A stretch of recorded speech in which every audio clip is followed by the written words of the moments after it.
परमात्मा पूर्ण ब्रह्म सर्व सृष्टि रचनहार कुल मालिक।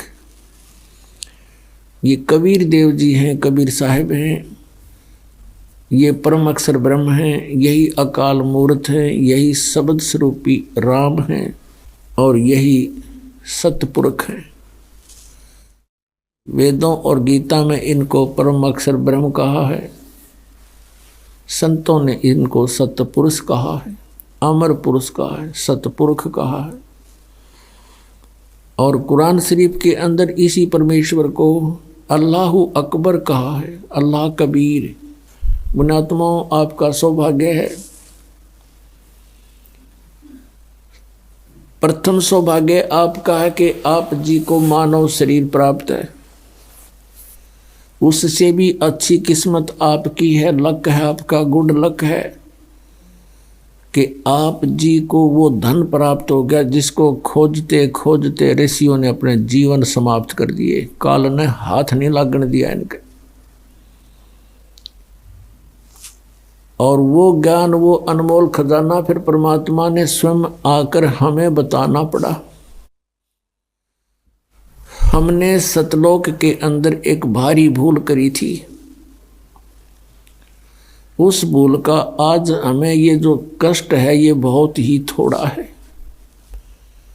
पुण्यात्माओं, जिस समय आप जी परमात्मा के तत्व ज्ञान से परिचित हो जाओगे, सभी बहन भाई बुजुर्ग बच्चे नौजवान बच्चे, उस समय आपका कलेजा मुंह को आया करेगा कि हम इतने नीच, हमें ये सजा थोड़ी है जो आज हमें दी जा रही है कुत्ते गधे सूअर बना के। और इस मनुष्य जीवन में हम कितने कष्ट उठा रहे हैं। ये संकट हमने कब मोल लिए थे, ये कब परचेज करे थे। ये दुख हम सतलोक में रहा करते थे। अब थोड़ा सा हिंट आपको सृष्टि रचना का देगा दास।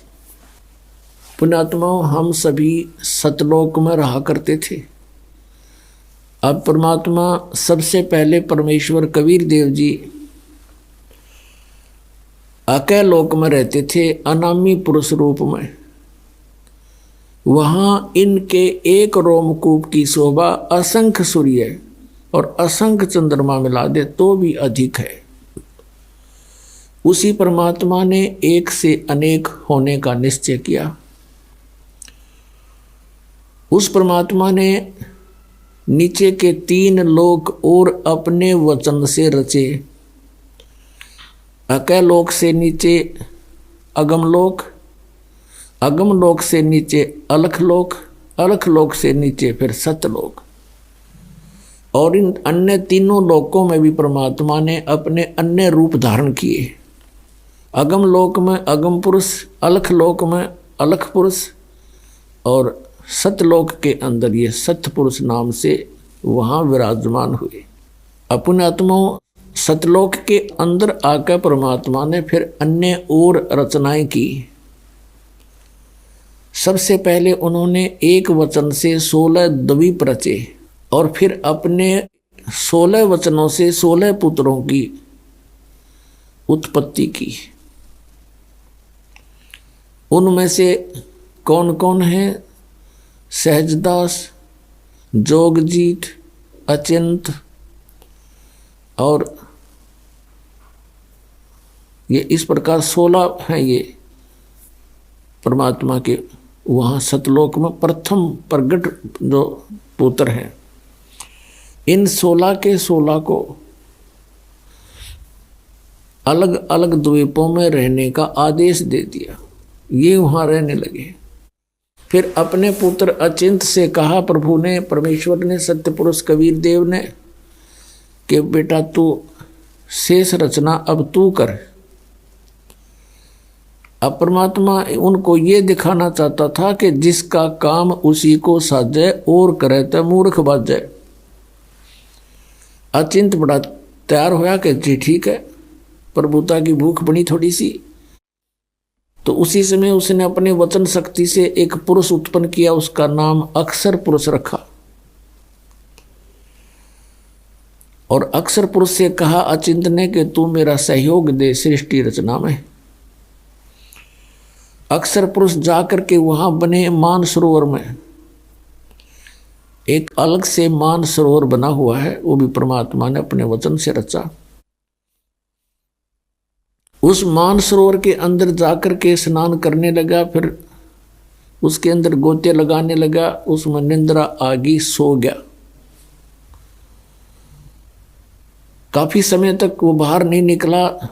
तब अचिंत ने परमात्मा से कहा, प्रभु ऐसे ऐसे अक्षर पुरुष निंद्रा में सोया पड़ा है, वो बाहर नहीं आ रहा, आगे रचना मैं कैसे करूं?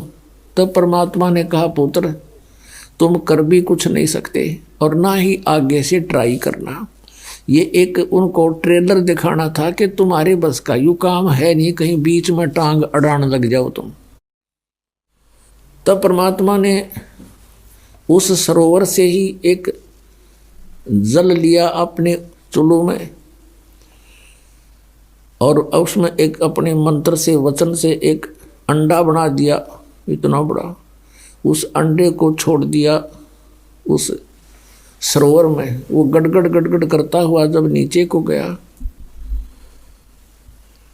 अक्षर पुरुष की निंद्रा भंग होगी और उसने एकदम कोप हो गया, क्रोध हुआ कि मैं किसने जगा दिया। आप कोई गहरी नींद सो रहा हो और उसको कोई जगा दे तो उसको बहुत क्रोध आता है, थोड़ा गुस्सा सा आता है। वो अलग बात है कि सामने खड़ा व्यक्ति उससे अगर तगड़ा है तो गुस्सा शांत हो जाता है, नहीं तो कुछ धमका भी सकता है। और जो ही उसने थोड़ा सा क्रोध से देखा कि किसने मुझे निंद्रा किसने भंग कर दी मेरी, उसके वो क्रोध तेज उस अंडे में प्रवेश हो गया। अंडा दो भाग हो गया, उसमें से ये सरपुरुष निकला, सरपुरुष जिसको ज्योति निरंजन भी कहते हैं। आगे चल के ये काल कहाया। तब परमात्मा ने कहा कि तुम दोनों बाहर आओ, सरपुरुष और अक्षर पुरुष। अक्षर पुरुष तो निंद्रा में था, तेरे को जगाने के लिए हमने ये सब कुछ करना पड़ा, और बाहर आ जाओ तुम दोनों। वो दोनों बाहर आ गए। उनसे कहा कि जाओ तुम अचिंत के द्वीप में रहो। अब 3 एक द्वीप में रहने लगे, सरपुरुष, अक्षर पुरुष और अचिंत पुरुष। उसके बाद परमात्मा ने अपने वचन से हम सभी आत्माओं को वहां उत्पन्न कर दिया, अपने वचन से, अपने शरीर से, अंदर से निकाल दिया वचन से, और हमें अलग अलग स्थान दे दिया कि तुम रहो यहाँ पर। सदाबहार वृक्ष, पेड़, मेवा, काजू, सब सेब, संतरे, फल, दूध की नदी, अमृत जल, कभी न खराब होने वाले वहाँ पदार्थ बना दिए। सतलोक से यहाँ एक परमात्मा ने एक सैंपल भेज रखा है, गंगा दरिया का जल। ये कभी खराब नहीं होता। इसके ऊपर रिसर्च करके सर मार लिया वैज्ञानिकों ने, ये कुछ नहीं खोज सके कि ये कैसे है ऐसा।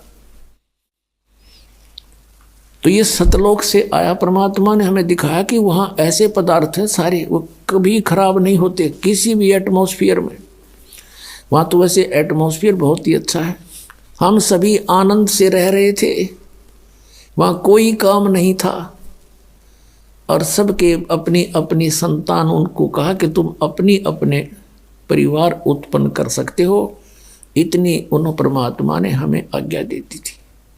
और हम फिर वहाँ रह रहे थे, अपने अपने अलग से मकान थे। एक एक हंस के पास एक आत्मा और उसके परिवार के पास, जो परमात्मा ने दया करी उनके ऊपर। इतने बड़े बड़े स्थान हैं जैसे पूरी पृथ्वी पर, उसी में उनके अलग से बाग बगीचे और सरोवर, दूधों की नदियाँ सब भरे पड़े हैं, अमृत।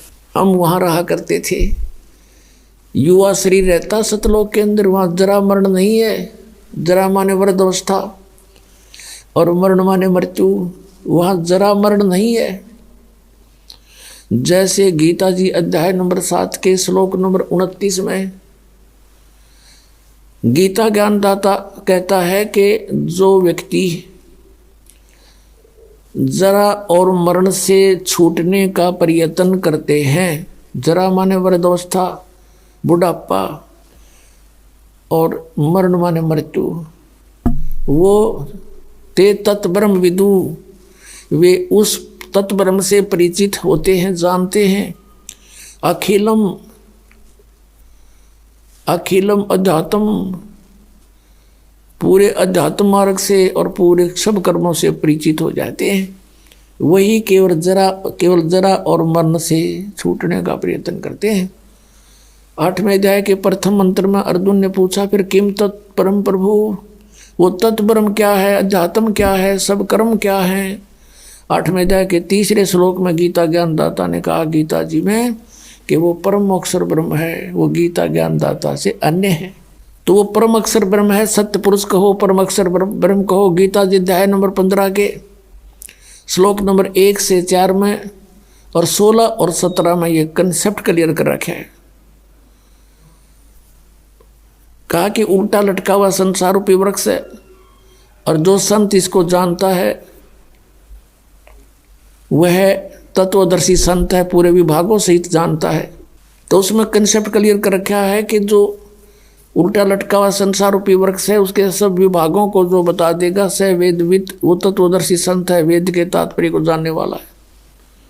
और उसके पश्चात परमेश्वर के उस परम पद की खोज करनी चाहिए, जहाँ जाने के बाद साधक फिर लौट कर कभी संसार में नहीं आते। गीता जी अध्याय नंबर 15 के श्लोक 16 और 17 में कहा कि सरपुरुष और अक्षर पुरुष ये दो प्रभु हैं, ये दोनों ही नाशवान हैं। इनके अंतर्गत जितने भी प्राणी हैं वो भी नाशवान हैं, उनकी भी जन्म मृत्यु होती है। और ये सरपुरुष भी और अक्षर पुरुष भी नाशवान है, लेकिन जीव आत्मा किसी की नहीं मरती। 17वें श्लोक में 15वें अध्याय के गीता जी में कहा है कि उत्तम पुरुष है तो अन्य, ये परम अक्षर ब्रह्म की तरफ संकेत है, सत्पुरुष की तरफ संकेत है।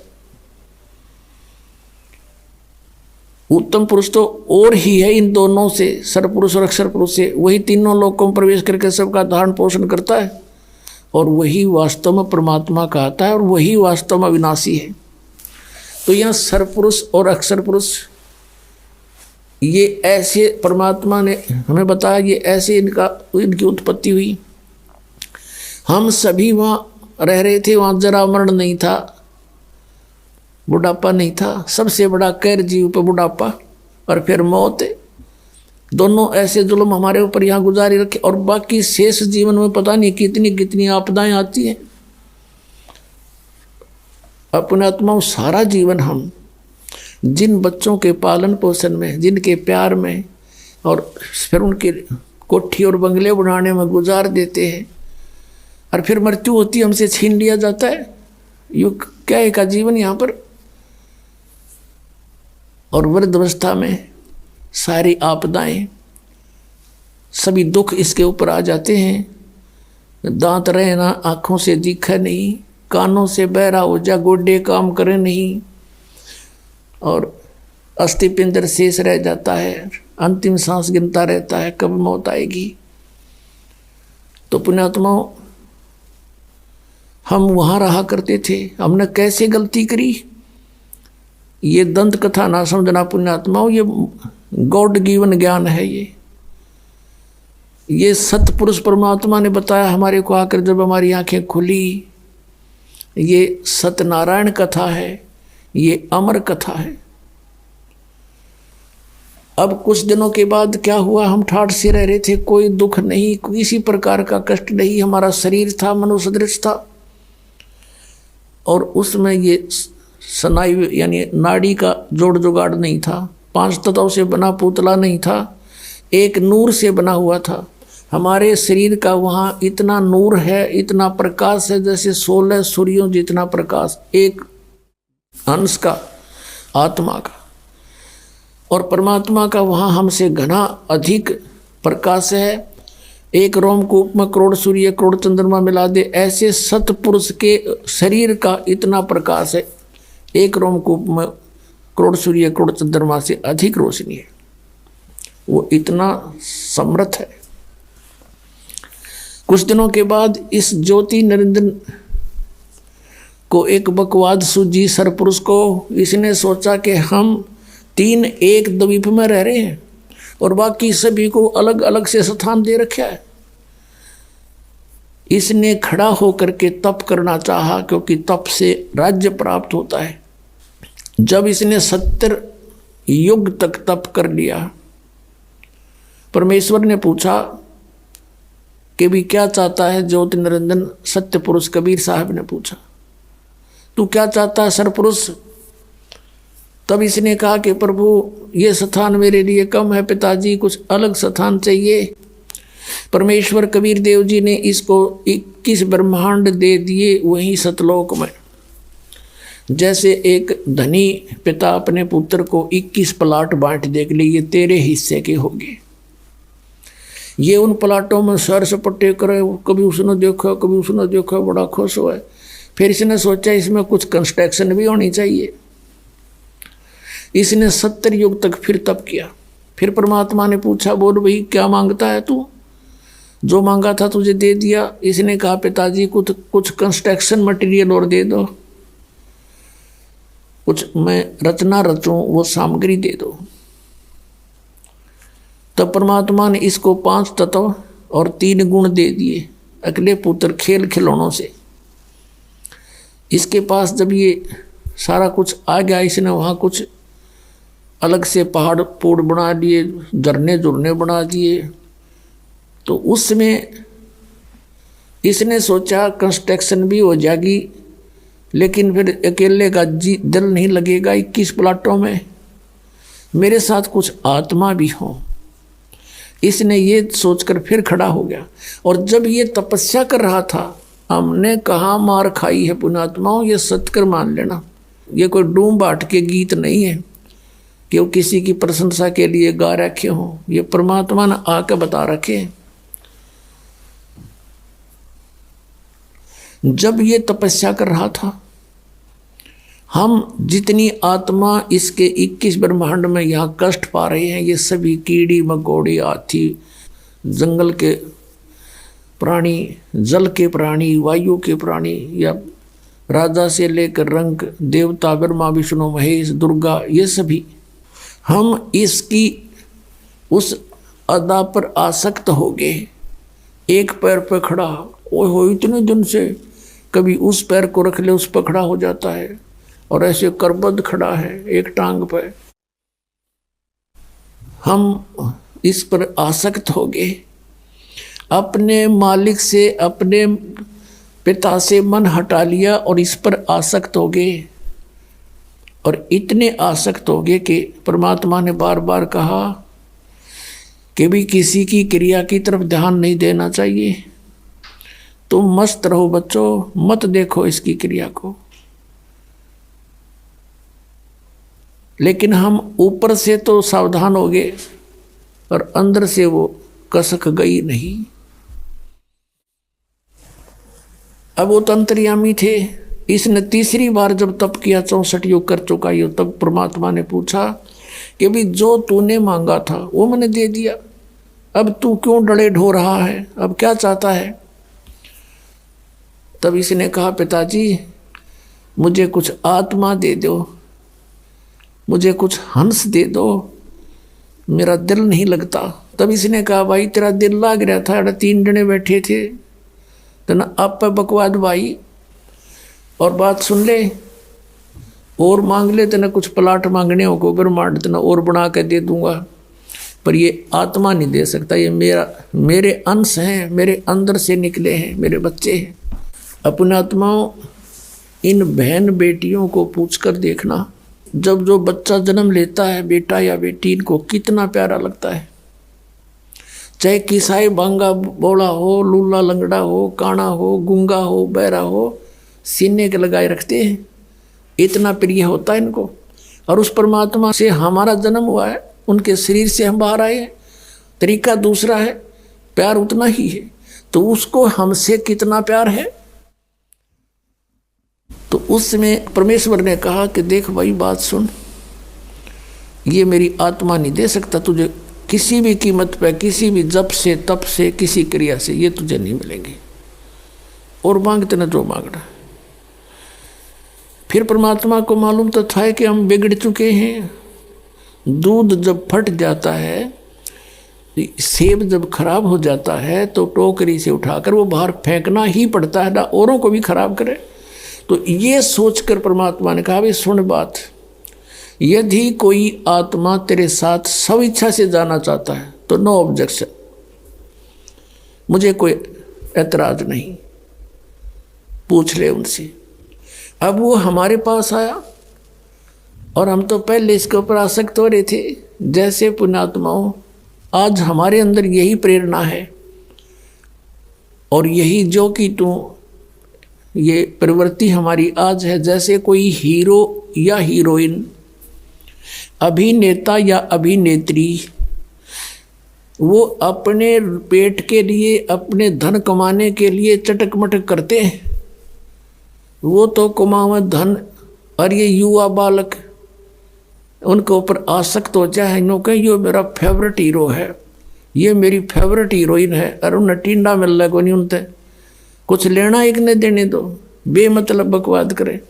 अब जैसे यहाँ कोई बरवाला में आ जावे हीरो या हीरोइन, देखो इन नौजवान बच्चों की, देखो लाइन लग जाएगी, वो खड़ा 1 किलोमीटर दूर तो दिखेगा उन्हें स्टेज पे बकवाद करते हुए, और नो कहोगे वो खड़ा वो खड़ी, और सारा दिन धक्के खा के फाँक के दौड़ उल्टे आ जा, बता के मिल रहा उनसे, वो अपनी रोजी रोटी कमा रहे, हर ये उसके ऊपर नो आसक्त हो रहे, बस क्या बात कही। तो ये बुराई हमारा वहाँ से लगी थी। हमने अपने पिता को भुला दिया जो सारे सुख दे रहा था, कोई कष्ट नहीं था, और हम इसने चाहने लगे नकली को। हम ये सोच लो अपने मालिक से उल्टे हट गए, अपने पति से, हम पति भरता पद से गिर गए, और हमने यूँ खत्म कर लिया ज्योत निरंजन, हम इसको चाहने लगे। तब परमात्मा ने कहा ठीक है भाई, जा तू पूछ ले उनसे। ये हमारे पास आया, हम तो पहले ही चढ़ रहा था इसका। इसने कहा कि मैंने पिताजी से ऐसे ऐसे 21 ब्रह्मांड लिए हैं और मटेरियल ले लिया है, वो ये बनाऊंगा, ऐसे ऐसे झरने रचूंगा, बाग बगीचे लगाऊंगा, तुम चलोगे हमारे साथ? हम तो तैयार थे, हमने कहा यदि पिताजी आज्ञा दे देंगे तो हम तैयार हैं। ज्योति निरंजन हमारे पिताजी के पास गए, सतपुरुष के पास गए, पिताजी कुछ आत्माएं मेरे साथ चलने को तैयार हैं। परमेश्वर ने कहा भी ऐसे नहीं, मेरे सामने स्वीकृति दिलवा दे, फिर मैं अलाउड कर दूंगा। उसने कहा था कि वो आपकी स्वीकृति चाहते हैं, कुछ जाने को तैयार हैं। तो परमात्मा ने कहा कबीर साहब जी ने कि मेरे सामने स्वीकृति दिलवा दे, मैं तब कह दूंगा, अलाउड कर दूंगा। दोनों आगे हमारे पास। अब हम देखकर सामने पिता को नीची गर्दन कर ली। परमेश्वर ने पूछा भी कौन कौन इसके साथ जाना चाहते हैं इसके लोक में, हाथ खड़ा कर लो। अब हमने एकदम सन्नाटा छा गया, शर्मा गए, सबको शर्म आई। अब कैसे अपने पिता के सामने कहे, इन्होंने मना कर रखा था कि तुम इसकी ओर मत देखो। हमारे अंदर ये छल कपट भी वहीं से विद्यमान हुआ था, और हम उस पवित्र लोक में रहने योग्य रहे नहीं थे। तब परमात्मा ने कहा भी बोलते क्यों नहीं तुम? ज्योति निरंजन तू तो कह रहा था कि कुछ तैयार है, तो कोई बोलता ही नहीं। तब हमने सोची कदे बात बिगड़ जा और हम यहीं रह जाए। तो सबसे पहले एक हंस खड़ा हुआ, उसने कहा कि जी मैं जाना चाहता हूँ पिताजी इसके साथ में। सबसे पहले खड़ा हुआ। फिर हमने सोची कदे हम पीछे रह जाए, हम भी खड़े हो गए, दोनों हाथ कर दिए, केक की छोड़ दोनों, पूरे जितने यहाँ पर हम आए पड़े हैं। तो परमात्मा ने कहा भाई ठीक है, ये सब देख लिए मैंने, जो तेरे साथ जाना चाहते हैं ऐसे नहीं भेजूंगा, इनको मैं अपने तरीके से भेजूंगा तेरे पास, ऐसे तो जा ही नहीं सकते ये, आप जाइए। अब वो चला गया अपने, वहीं ये लोग वहीं थे 21 ब्रह्मांड, उस सतलोक के एक कोने में, बाहर जैसे बाहरली दिल्ली हुआ करे ना, बाह्य दिल्ली गांव गुम से हुआ करे, ऐसे बाहर की तरफ इसको सेट कर दिया था। तब परमात्मा ने क्या किया, जिस आत्मा ने सबसे पहले स्वीकृति दी थी, खड़ा होकर के हिम्मत करी थी, उसका एक युवा लड़की बना दिया। उसके प्रजनन इंद्रिय नहीं लगाई थी, वो परमात्मा देखना चाहते थे कि इसमें और कितना कमीनापन है ज्योति निरंजन में, ये यहाँ इस लोक में रहने के योग्य अब रहा है या नहीं। और जितने हम थे हम सभी को सूक्ष्म रूप बीज रूप में करके उसका नाम प्रकृति रख दिया। प्रकृति जिसको माया भी बोलते हैं, आदि माया भी कहते हैं और इसको दुर्गा भी कहते हैं। इसके शरीर में हम सभी को प्रवेश कर दिया बीज रूप में, सूक्ष्म रूप में। पुण्यात्माओं, आज इस वैज्ञानिक युग में हम आसानी से समझ सकते आध्यात्मिक मार्ग को। जैसे आप सुनते हो कई बार डॉक्टरों से कि किसी व्यक्ति के कुछ जीवाणु होते हैं, वो इतने रहने चाहिए, जैसे 50 लाख रहने चाहिए जीवाणु एक ग्राम में, 1 mg ब्लड में। बताओ 50 लाख जीवाणु 1 mg ब्लड में, इतने को में फिर कितने अंदर है हमारे जीवाणु, गिनती नहीं होती। तो ऐसे परमात्मा ने सभी के सभी इसके अंदर फीड कर दिए सूक्ष्म रूप में। और इसको कहा बेटी दुर्गा को कि बेटी मैंने तुझे शब्द शक्ति दे दी है, वचन शक्ति दे दी है, और जितने भी जीव कहे ज्योत निरंजन कहे तू वचन से उत्पन्न कर सकती है नर और मादा। एक बार बोल देगी उतने ही एकदम में बाहर खड़े होंगे। और अपने पुत्र सहजदास से कहा जो सबसे पहले 16 उत्पन्न किए थे, उनमें से एक सहजदास है। उससे कहा कि जा अपनी बहन को ज्योत निरंजन के पास छोड़िया और उसको बता देना कि इसको पिताजी ने शब्द शक्ति दे दी है, जितने जीव तू कहेगा ये उत्पन्न कर देगी। सहजदास ने जाके संदेशा सुना दिया, लड़की को वहां छोड़कर आ गया अपनी बहन को। अब इस प्रकृति देवी ने, प्रकृति यानी दुर्गा का रूप निखरा हुआ था युवती होने के कारण। अब इस ज्योत निरंजन के मन में वहां फिर दोष उत्पन्न हुआ। ये सभी हम प्राणियों के अंदर यहाँ भी विद्यमान है। ये बीमारी वहां से लगी थी अपने सारी। अकेली लड़की को देखकर उसके साथ बदतमीजी करने की नीयत, उसी का गुण हमारे अंदर विद्यमान है। उसने सुंदर लड़की को देखकर एकदम आव भाव बदल गए। लड़की भी पहचान गई कि इसके मन में दोष आ चुका है।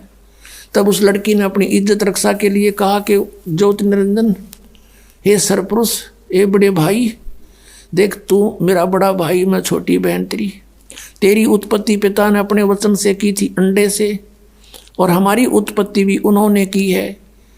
तू हमारा बड़ा भाई, हम तेरे छोटी बहन। अब भाई बहन का ये काम अच्छा नहीं, महापाप होगा, तू जुल्म ना करे। तब उसने एक नहीं सुनी, बहुत आगे बढ़ गया। अब अदर तरीके से मुंह खोल लिया बकवाद करने के लिए, हवस में अंधा हो गया। तब लड़की ने छोटा सूक्ष्म रूप करा अपनी सिद्धि से, और इसके मुख के माध्यम से पेट में रक्षा, अपनी इज्जत रक्षा के लिए पेट में चली गई। और वहाँ से परमात्मा से प्रार्थना की, हे परमेश्वर, हे पिताजी, ऐसे ऐसे मेरे साथ इसने जुल्म करना चाहा, और इसे लड़की ने बता दिया था कि मेरे पास पिता की दी हुई जो शब्द शक्ति है, वचन शक्ति है, तो जितने जीव कहेगा मैं उत्पन्न कर दूंगी, पर नहीं माना था। तब लड़की ने कहा, पिताजी इसने मेरे साथ ऐसा जुल्म किया, मेरी रक्षा करो, मेरी रक्षा करो। परमेश्वर वहां पहुंच गए अपने पुत्र जोगजीत के रूप में। परमात्मा कहते हैं, सोचल छिद्र मैं करूं अपने धन के काज। और वहां आकर कहने लगा, अरे ज्योत निरंजन, तू सुन ले आदेश परम पिता का, तूने बहुत जुल्म किया यहाँ पर, अब तू इस लोक में रहने योग्य नहीं है। तूने इस पवित्र लोक में ऐसा जुल्म करने की सोची, लड़की को उसके पेट से निकाल दिया, पेट पाड़ के इसका, और फिर सी दिया उल्टाए। शब्द में बहुत बड़ी शक्ति होती है पुण्यात्माओं। अब तो हम आध्यात्मिक मार्ग में कति -0 हो गए, हमारा अविश्वास हो जाता है इन बातों पर। लड़की बाहर निकाल दी और उसको कह दिया कि ज्योत निरंजन, अब सुन ले आदेश परम पिता का। वो खुद ही बोल रहे थे, परम पिता खड़े ही थे। आज के बाद तेरा नाम काल होगा, 1,00,000 मानव शरीरधारी प्राणियों का नित आहार करेगा और 1,25,00,000 की उत्पत्ति किया करेगा, और तू निकल जा यहाँ से, इस लोक के में रहने योग्य नहीं है, ले जा तेरे 21 ब्रह्मांड को, यहाँ से चला जा बहुत दूर और निकल जा दुर्गा, तुमने इसके साथ रहने का प्रॉमिस किया था, और खाओ धक्के तुम। अब देगा तो नहीं, टिंडे ले जाओ जिसके ऊपर आसक्त हुए थे। इतना कहा था कि 21 ब्रह्मांड विमान की तरह चल पड़े वहां से। अब इसने अपनी गलती की कुछ एहसास हुआ, जोग जीत रूप में खड़े परमात्मा से कहा कि बड़े भाई मेरी माफ़ी करवा दो, पिताजी से मेरी अर्ज कर दो कि मुझे क्षमा कर दे।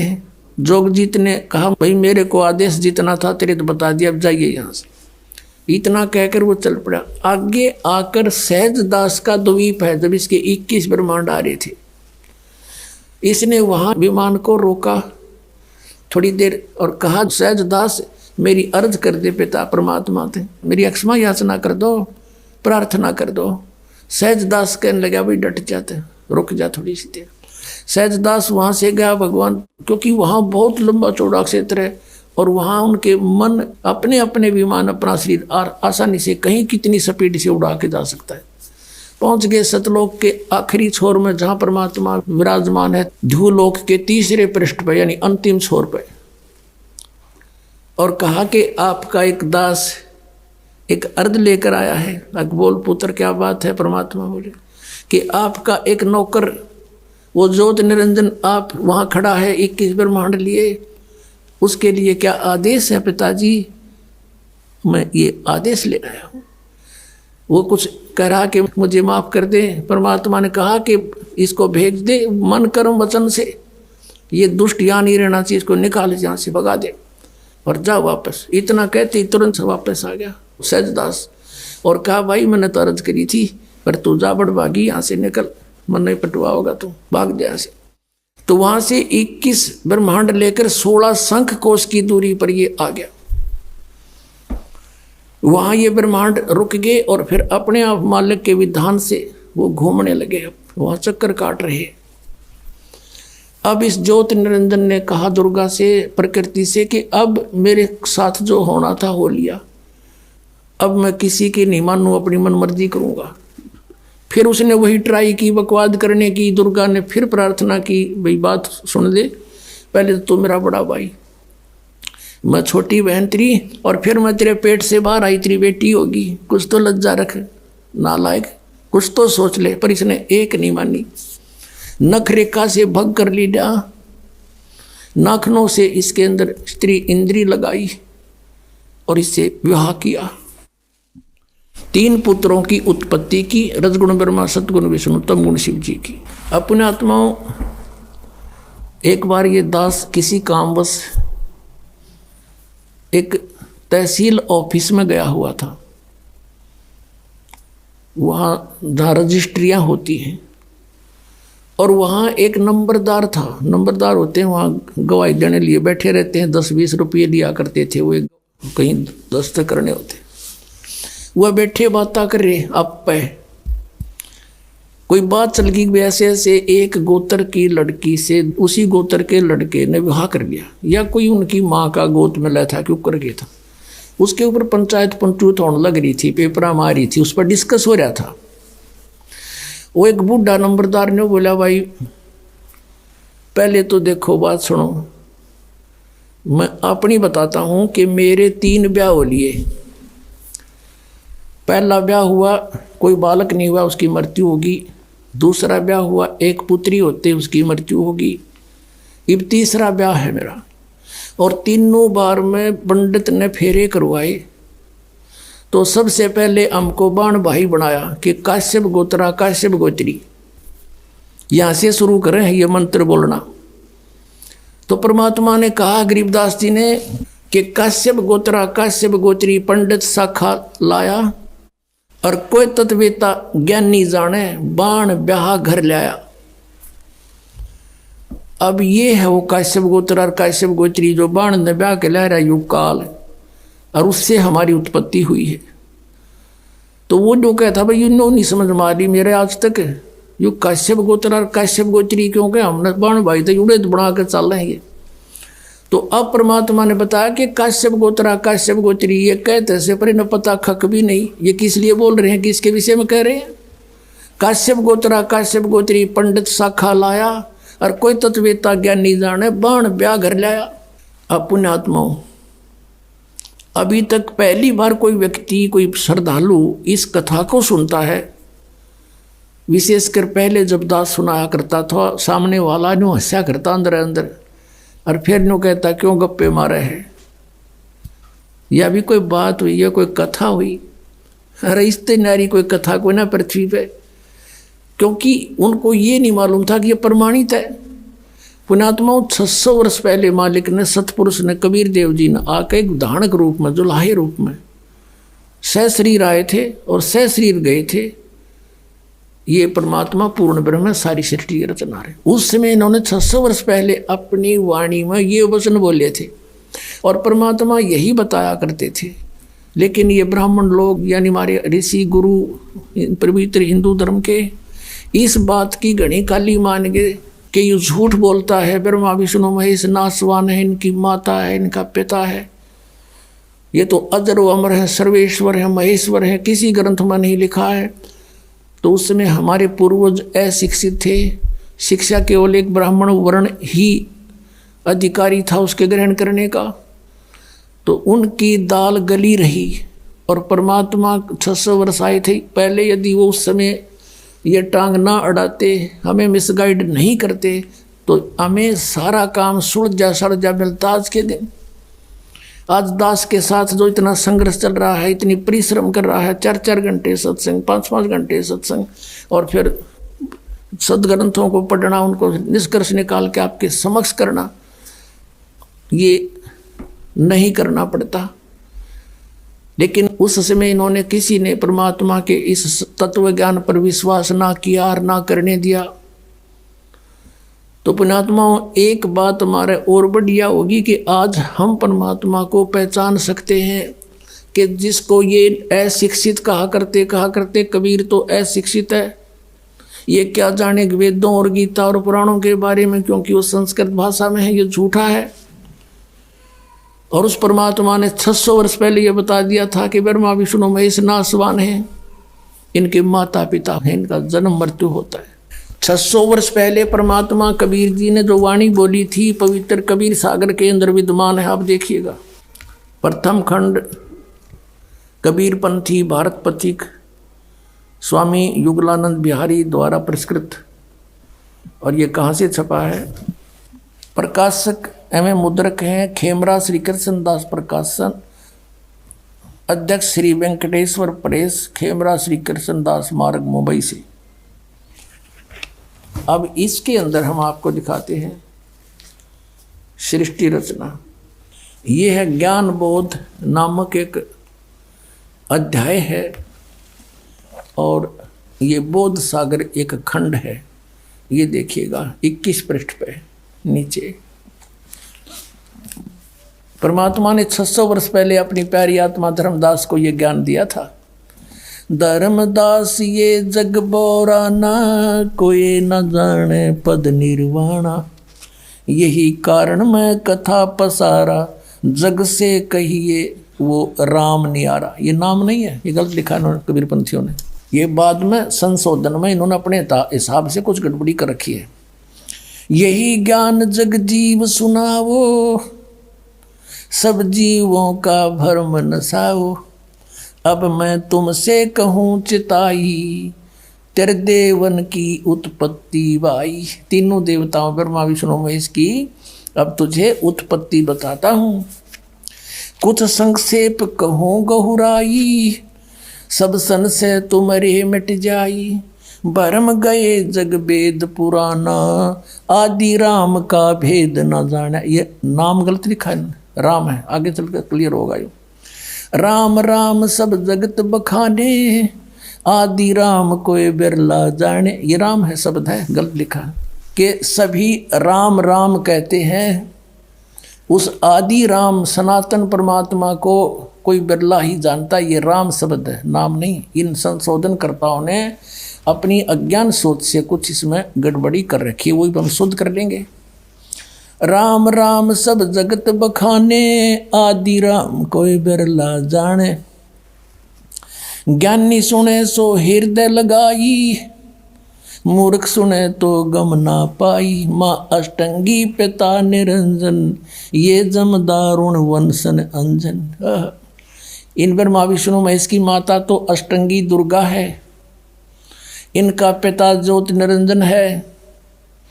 पहले कीन निरंजन राई, पीछे से माया उपजाई। कहते पहले तो ज्योति निरंजन को उत्पन्न किया इस काल को अंडे से, और पीछे से दुर्गा की उत्पत्ति की। माया रूप देख अति शोभा, यु देव निरंजन तन मन लोभा। दुर्गा के सुंदर रूप को देखकर इसके मन में दोष आ गया। कामदेव धर्मराय सताए, देवी को तुरंत धर खाए। पेट से देवी करी पुकारी, हे साहेब मोहे करो उबारी। पेट से दुर्गा ने पुकार करी। टेर सुनी सतगुरता आए, अष्टंगी को बंद छुड़वाए।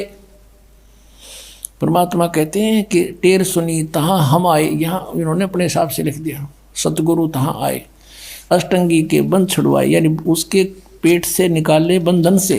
अब 22 पृष्ठ पर ज्ञान बोध। धर्मराय को हिकमत की ना, नख रेखा से भग कर लेना। नाखनों से स्त्री इंद्री लगा बना दी। धर्मराय करे भोग विलासा, माया को रही तब आशा। ये दुर्गा प्रेग्नेंट हुई। 3 पुत्र अष्टंगी जाए, ब्रह्मा विष्णु शिव नाम धराए। 3 देव विस्तार चलावे, इनमें यो जग धोखा खावे। पुरुष गम कैसे के पावे, काल निरंजन जग भरमावे।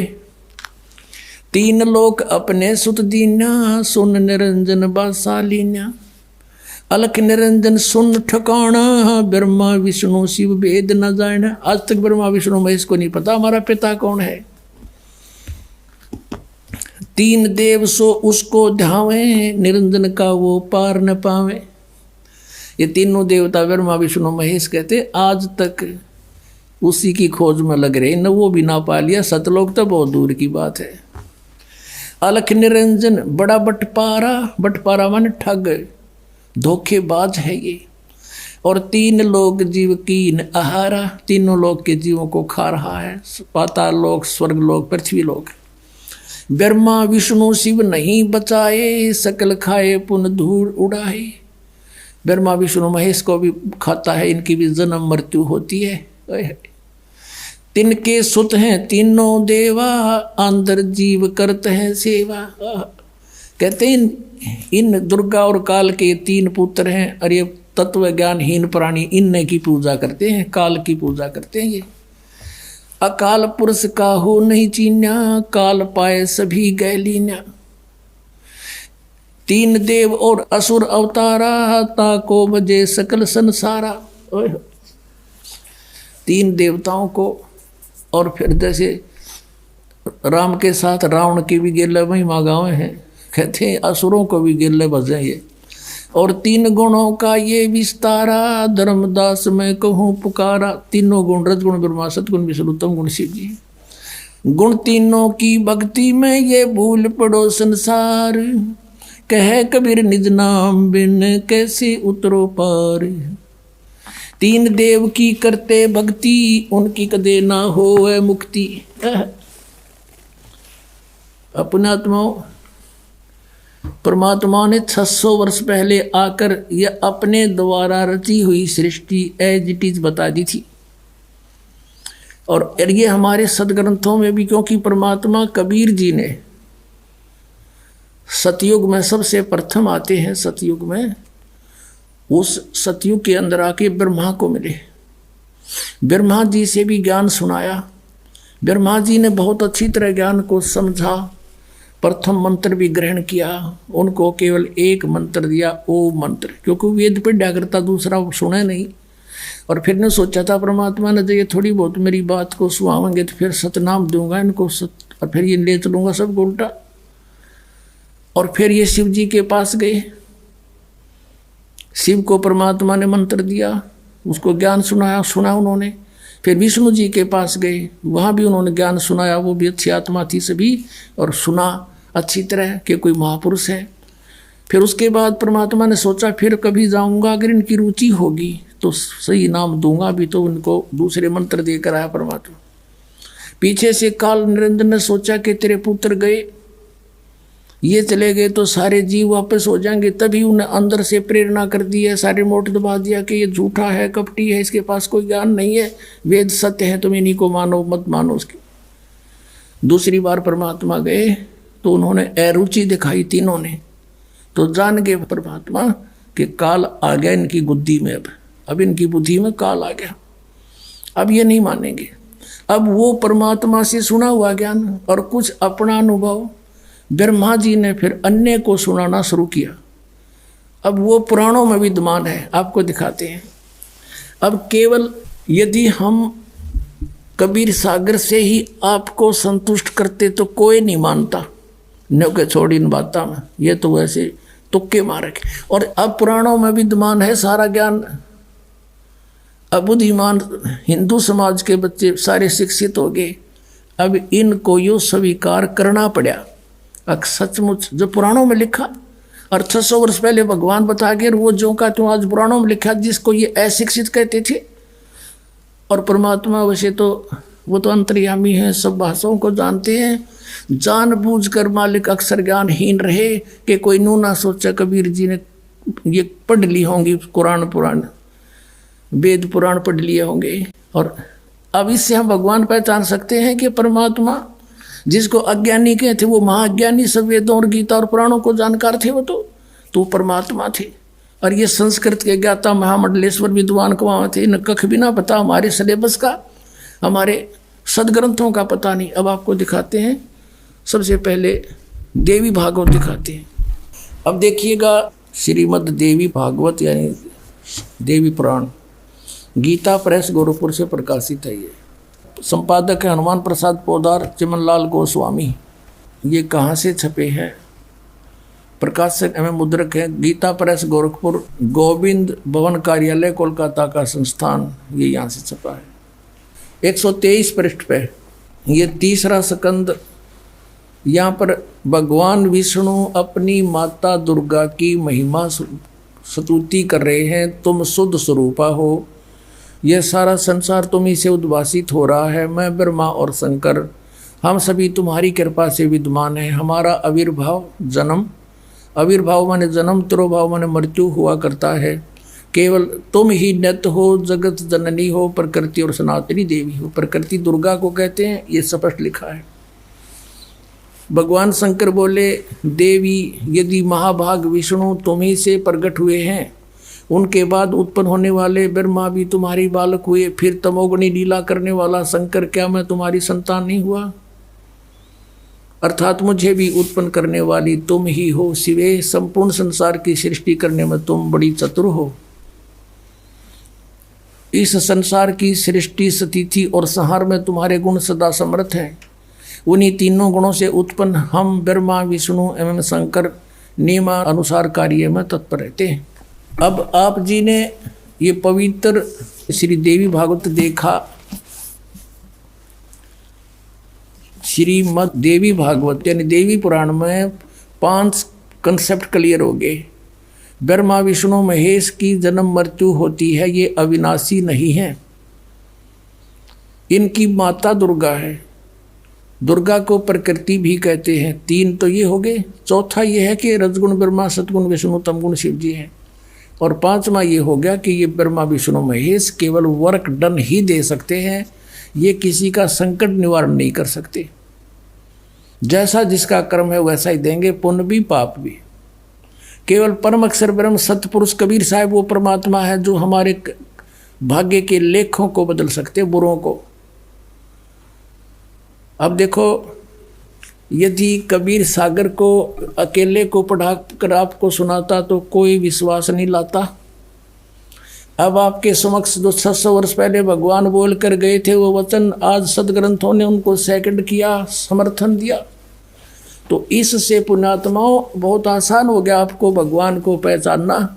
जिसको ये अशिक्षित अज्ञानी कहा करते थे।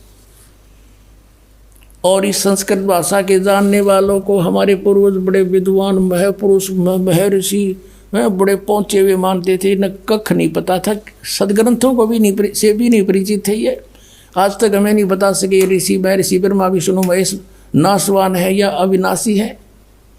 इनके माता पिता भी हैं और सदग्रंथों में लिखे, इनकी जीवनी में लिखे, तो ये कख नहीं जाने थे, लोक वेद सुनाया करते थे। अब दिखाता हूं आपको, अब देखिएगा श्री शिव पुराण में गीता प्रेस गोरखपुर से प्रकाशित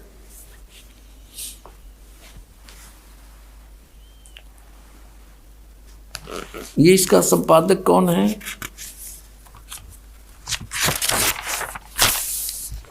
हनुमान प्रसाद पोदार, ये है इसका संपादक। और ये कहाँ से छपा है? प्रकाशक एवं मुद्रक हैं गीता प्रेस गोरखपुर, गोविंद भवन कार्यालय कोलकाता का संस्थान। ये इनके फैक्स और फोन नंबर हैं। अब इसके 98वें पृष्ठ से हम आपको सुनाएंगे, थोड़े से ही लेख में कंसेप्ट क्लियर हो जाएगा। ये रुद्र संहिता और ये 5वां अध्याय यहाँ अंत होता है। इसके लास्ट से लेंगे से लिंक बन जाता है। अपने पुत्र नारद की यह बात सुनकर लोक पिता ब्रह्मा वहाँ इस प्रकार बोले। ब्रह्मा जी ने कहा, ब्रह्मन, ये 6वां अध्याय है रुद्र संहिता का शिव पुराण में, तुम सदा समस्त जगत के उपकार में ही लगे रहते हो। तुमने लोगों के हित की कामना से बहुत उत्तम बात पूछी है। जिस समय समस्त चराचर जगत नष्ट हो गया था, सर्वत्र केवल अंधकार ही अंधकार था, उस समय तत्सद्ब्रह्म इस श्रुति में जो सत सुना जाता है एकमात्र वही शेष था। अब 100 पृष्ठ पर आ गया, 99 पर 98 पर पढ़ दिया संक्षिप्त शिव पुराण। जिस परब्रह्म के विषय में ज्ञान और अज्ञान से पूर्ण उक्तियों द्वारा इस प्रकार विकल्प किए जाते हैं, उसने कुछ काल के बाद द्वितीय की इच्छा प्रकट की। उसके भीतर एक से अनेक होने का संकल्प उदित हुआ।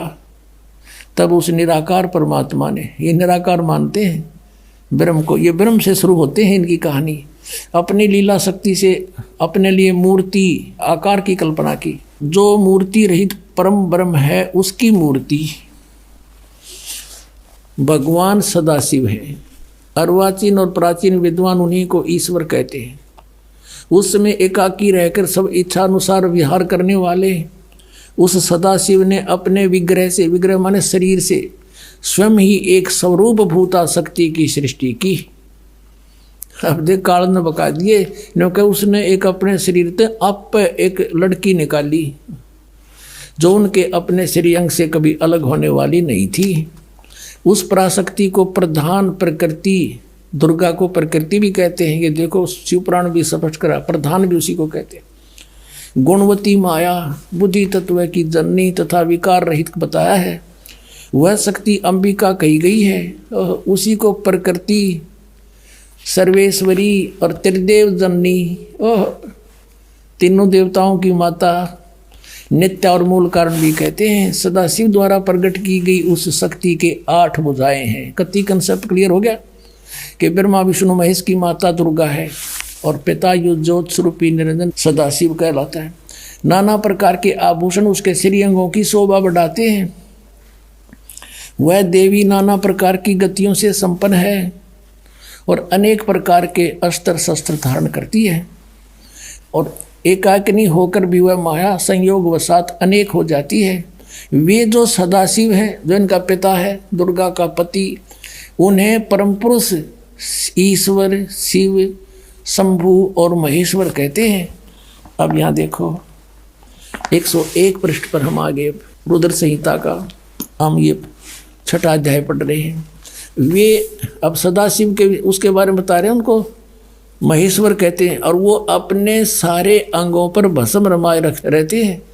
उन काल रूपी ब्रह्म ने स्पष्ट कर दिया, युग काल है जो महाशिव सदाशिव कहलाता है। ब्रह्मा विष्णु महेश का पिता है, दुर्गा का पति है। उन काल रूपी ब्रह्म ने, काल रूपी ब्रह्म कहो, इसको सदाशिव कहो, ये ज्योति निरंजन काल कहो, उन काल रूपी ब्रह्म ने एक इसमें शक्ति के साथ, नाथ नहीं है, शक्ति के साथ, दुर्गा के साथ शिवलोक नामक अक्षेत्र का निर्माण किया था। यानी सबसे ऊपर एक गुप्त स्थान बना रखा है इसने। उस उत्तम अक्षेत्र को काशी कहते हैं।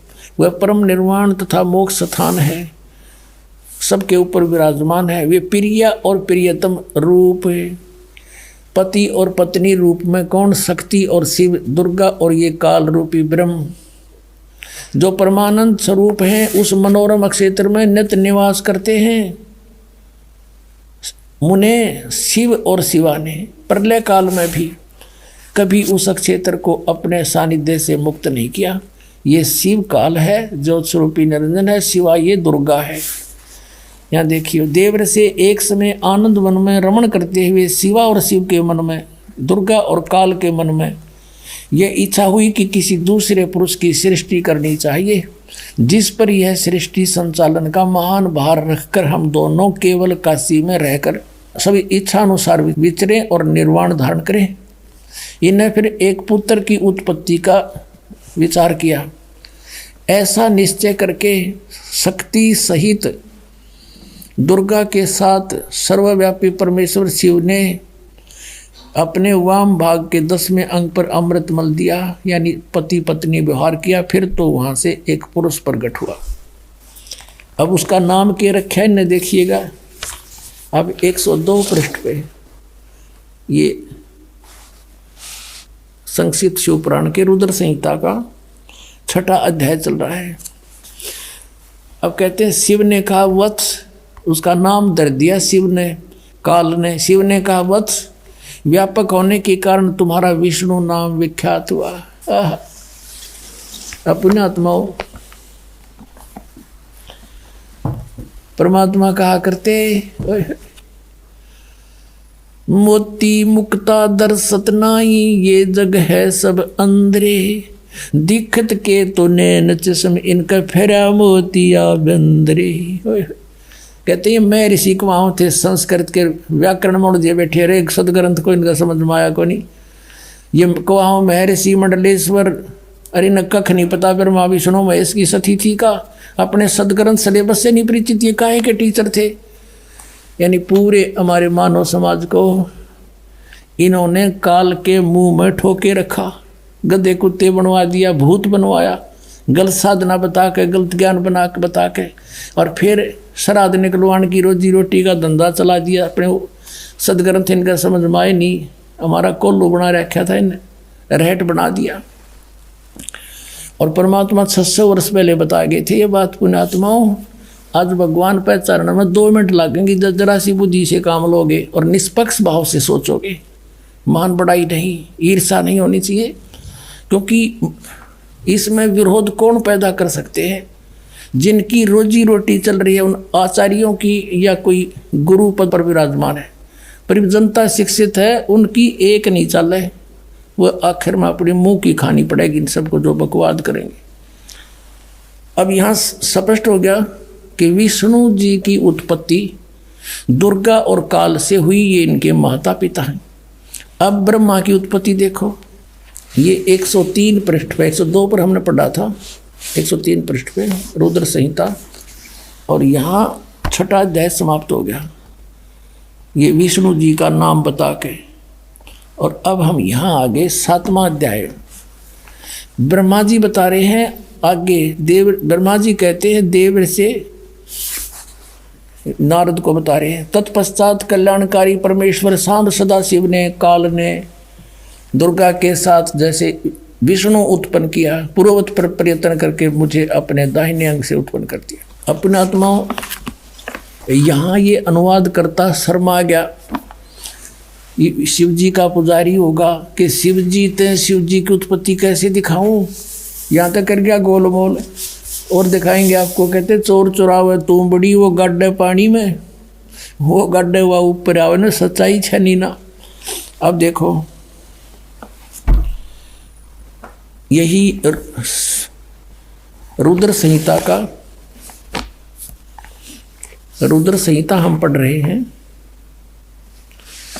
और ये संक्षिप्त शिवपुराण 110 पृष्ठ पे यहाँ लिखा है कि इस प्रकार ब्रह्मा, विष्णु तथा रुद्र इन 3 देवताओं में गुण हैं, परंतु शिव गुणातीत माने गए हैं। अब ब्रह्मा, विष्णु, रुद्र, यू शंकर, ये तो हो गए 3, और इन तो चौथा यू, इन मत गुण है रजगुण ब्रह्मा, सदगुण विष्णु, तम गुण शिव शंकर, और यो शिव कहते गुणातीत माने गए। अब गए ना 4 हो गए बाड़े यहाँ पर, और अच्छा कंसेप्ट क्लियर होगा, दिखाते हैं आपको। इसी शिवपुराण के 24-25 पृष्ठ पर आपको दिखाते हैं।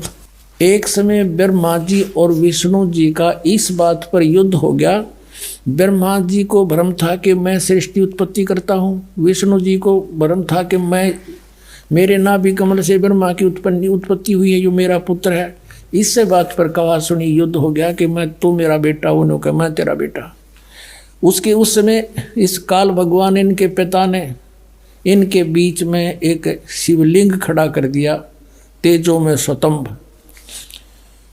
तो ये युद्ध छोड़ के उसके ओर छोड़ जाने लगे। फिर इनको वो खुद आ गया, शिव रूप में प्रकट हो गया। इसने प्रतिज्ञा कर रखी है कि मैं अपने वास्तविक रूप में कभी किसी को दर्शन नहीं दूंगा। किसी को अपने पुत्र शिव के रूप में, किसी को ब्रह्मा के रूप में, किसी को विष्णु के रूप में दर्शन दे जाता है। और वो साधक ये सोचते हैं कि ये हमारे साथ रहते हैं, ये देवता यही सर्वशक्तिमान है, साधना करते यही प्रकट होते हैं। और होता था उनकी साधना से वो काल, और वो प्रकट, वो अपना वास्तविकता बताता नहीं। 7वें अध्याय के गीता जी के 24 और 25 में कहा है कि मैं अपनी योग माया से छुपा रहता हूँ, ये मेरा अटल गठिया अनुत्तम विधान है, मैं कभी किसी के समक्ष नहीं आता। इसने प्रतिज्ञा कर रखी है, परमात्मा ने बता रखी है आपको, कबीर सागर में लिखा सारा कुछ, और वही इनमें प्रमाण है। अब उसमें यू आ गया इनके बीच में और कहा, और के ज्ञान दिया उनको, देखिए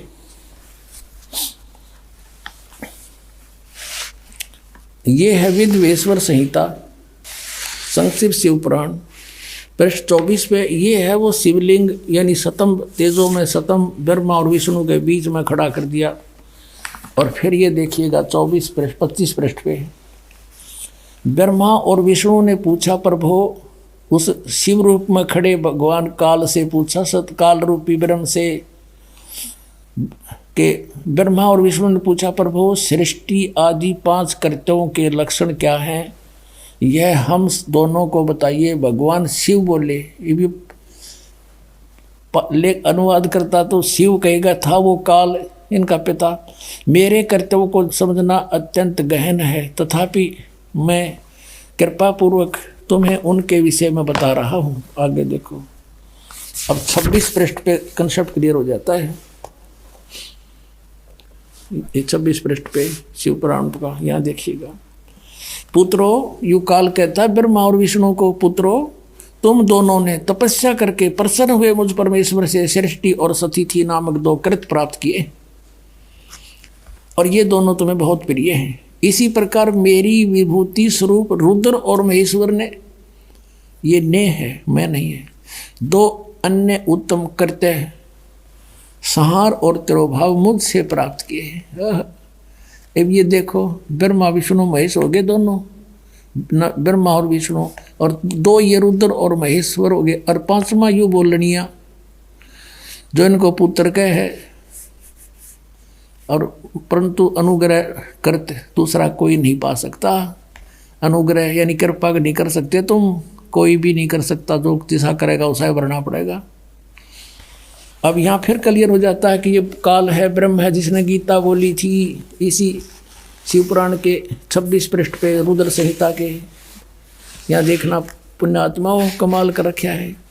ये कहता कि मैंने पूर्व काल में अपने स्वरूप भूत मंत्र का उपदेश किया है, जो ओंकार के रूप में प्रसिद्ध है। वह मंगलकारी मंत्र है। सबसे पहले मेरे मुख से ओंकार ओम प्रकट हुआ, जो मेरे स्वरूप का बोध कराने वाला। ओंकार वाचक है, मैं वाच्य हूँ, ये मंत्र मेरा स्वरूप ही है। प्रतिदिन ओंकार का निरंतर स्मरण करने से मेरा ही सदा स्मरण होता है, काल का स्मरण होता है। मेरे उत्तरवर्ती मुख से अकार पश्चिम मुख से उकार, दक्षिण मुख से मकार, पूर्ववर्ती मुख से बिंदु और मध्यवर्ती मुख से नाद का प्राकट्य हुआ है। इस प्रकार 5 अवयवों से, 5 इन अंगों से युक्त ओंकार का विस्तार हुआ है। इन सभी अवयवों से एकीभूत होकर प्रणव ओम नामक एक अक्षर हो गया। हाय हाय। गीता जी अध्याय नंबर 8 के श्लोक नंबर 13 में कहता, गीता ज्ञान दाता ये काल रूपी ब्रह्म के ओम इति एकाक्षरम ब्रह्म व्यवहारण मामनुसमरण यह प्रयाति तदन देहम स याति परमाम गतिम। इससे सिद्ध है कि जो ब्रह्मा विष्णु महेश का पिता है वो गीता को बोल रहा है और उसका ये ओम एक अक्षर है। अपने आत्माओं, परमात्मा ने 600 वर्ष पहले बताया था, धर्मदास ये जग बोरा ना कोई न जाने पद निर्वाणा, यही कारण मैं कथा पसारा सबसे कहिए एक राम न्यारा। अब अपनी महिमा आप ही बता रहे हैं। अब मैं तुमसे कहूँ चिताई, तेरे देव की उत्पत्ति भाई, कुछ संक्षेप कहूँ गहुराई, सब सन से तुमरे मिट जाई। कहते हैं माँ अष्टंगी पिता निरंजन, ये जमदारुण वंशन अंजन, पहले कीन निरंजन राई, पीछे से माया उपजाई। माया रूप देख अति शोभा, देव निरंजन तन मन लोभा। निरंजन कीने भोग विलासा, माया को रही तब आशा। 3 पुत्र अष्टंगी जाए, ब्रह्मा विष्णु शिव नाम धराए। अपने आत्माओं, ईब तो परमात्मा सामने आकर खड़ा हो गया कि आई एम गॉड। कबीर साहब कहते हैं आई एम गॉड। और बालक तो बालक अंधे से अंधा इन वचनों को सुनकर समझ सकता है कि हु इज गॉड। सबसे पहले हमने ये निर्णय करना है हु इज गॉड। अब ये क्लियर हो गया कि कबीर इज गॉड, यानी परमात्मा बिना ये सारी सबकी उत्पत्ति कैसे बतावे, काल की भी उत्पत्ति। गीता जी अध्याय नंबर 10 के श्लोक नंबर 2 में गीता ज्ञान दाता कहता है कि मेरी उत्पत्ति को ये देवता नहीं जानते। क्यों नहीं जानते? क्योंकि इनका उत्पत्ति करता मैं हूँ। अब पिता की डेट ऑफ बर्थ को संतान कैसे बता सकती है? और दादाजी बतावे, और वो दादाजी आए थे। अब कबीर परमात्मा ने इन अज्ञानी ऋषियों से एक ही प्रश्न किया था, कौन ब्रह्मा का पिता है, कौन विष्णु की माँ, शंकर का दादा कौन है, हमको जो बता। और ये हंसी करा करते, मजाक करते थे, देख क्या बकवास कर रहा है, ये झूठा है, कपटी है, अज्ञानी है, इसको संस्कृत भाषा नहीं आती है, झूठ बोलता है, श्रोताओं इसकी बातों में मत आना। और परमात्मा कहा करते, निरंजन धन तेरा दरबार, निरंजन धन तेरा दरबार, जहाँ पर तनिक न न्याय विचार, वैसा ओढ़े मुल मुल खासा, गल मोतियों के आर, वैसा ओढ़े मुल मुल खासा, गल मोतियों के आर। पति भरता को मिले न खादी, वो सूखा निरस आहार, निरंजन धन तेरा दरबार, निरंजन जहाँ पर तनिक न न्याय विचार। पाखंडी की पूजा जग में संत को कहें लबाड़, पाखंडी की पूजा जग में संत को कहें लबाड़। अज्ञानी को परम विवेकी, ज्ञानी को मूढ़ गंवार, निरंजन धन तेरा दरबार, जहाँ पर तनिक न न्याय विचार। कहे कबीर सुनो भाई साधो, यहाँ सब उल्टा व्यवहार, कहे कबीर सुनो भाई साधो, यहाँ सब उल्टा व्यवहार। सच्चों को तो ये झूठा बतावें, इन झूठों का एतबार निरंजन, धन तेरा दरबार निरंजन, धन तेरा दरबार, जहाँ पर तनिक न न्याय विचार। कहे कबीर सुनो भाई साधो, यहाँ सब उल्टा व्यवहार, सच्चों को तो ये झूठा बतावें, इन झूठों का एतबार निरंजन, धन तेरा दरबार। परमात्मा जब वो बकवाद करने लगते ना, झूठा है, कपटी है, ये क्या जाने सदग्रंथों के बारे में, क्या जाने वेद और गीता और पुराणों के बारे में, क्योंकि ये अशिक्षित है। और वो मंडलेश्वर विद्वान थे, हैं, कचकोल कढ़ा के वो तो उस तरह फिरवा के 20 तिलक ला के गले में माला पैर के दिखा बड़ा महात्मा पड़ा है भाई। इस बाह्य आडंबर से संत और असंत की पहचान नहीं होती, संत की पहचान ज्ञान से होती है। अब क्या कहा करते परमात्मा, कंठी माला सुमरणी पैरे से क्या हो, ऊपर ढूंढा साध का तन अंदर रख्या खो। अंदर तो कख भी ज्ञान नहीं है, ऊपर महात्मा बना दिखा, लंबी चोटी रख कर बड़े बड़े माला पैर के तलक 20 लगा के ने सोचा बड़ा पहुंचा हुआ है, और संस्कृत बोल रहा है। एक भाषा से विद्वान नहीं होता, अध्यात्म ज्ञान और तत्व ज्ञान से विद्वान होता है। अब आपको दिखाते हैं कि गीता ज्ञानदाता कहता है कि मेरी उत्पत्ति को, ये काल है जो निरंजन ब्रह्म श्री कृष्ण जी में बोल रहा है, ये देवता नहीं जानते क्योंकि मुझसे उत्पन्न हुए। देखिएगा श्रीमद् भगवत गीता, ये जय दयाल गोविंद का इसके अनुवादक हैं। अध्याय नंबर 10 का श्लोक नंबर 2 दिखाते हैं आपको, ये देखिएगा। अध्याय नंबर 10 और ये मंत्र नंबर 2, इसमें क्या कहा कि मेरी उत्पत्ति को, इससे सिद्ध है गीता ज्ञानदाता ब्रह्म काल की उत्पत्ति तो हुई है, जन्म तो हुआ है। न देवता लोग जानते हैं और न महर्षि जन जानते हैं, क्योंकि मैं सब प्रकार से देवताओं का और महर्षियों का आदि कारण हूँ, यानी मुझसे ही इनकी उत्पत्ति हुई है।